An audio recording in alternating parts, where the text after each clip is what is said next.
kék szigetét gyönyörű Szodor tenger veszi körül. Vannak rajta zöld, kék, fehér, zöld, fehér, kék, fehér madarak, de Ki akar baszni velem? Akkor én is már köcsög. Hol van? a kövér Iri. beszélt Sándor? is Jenő. el. Jenő, Te hozod el a rakétákat a raktárból? Jenő, Cseppet sem örült. Sándor? Viszont boldog volt. Én akartam, Basz meg. méltatlankodott. Engem választott, mert én piroska vagyok.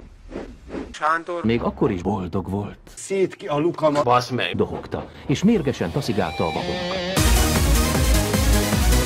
Jenő, Csikorogva megállt.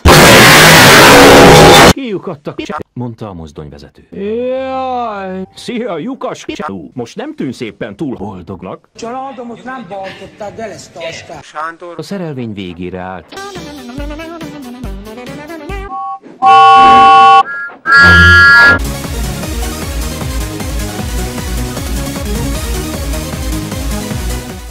Miért piroska? Basz meg. Szétbaszom ezt a szart! Pöffentette. Sándor? Ekkor Thomasnak remek ötlete támadt. Basz meg. Jön fel egy rakétát!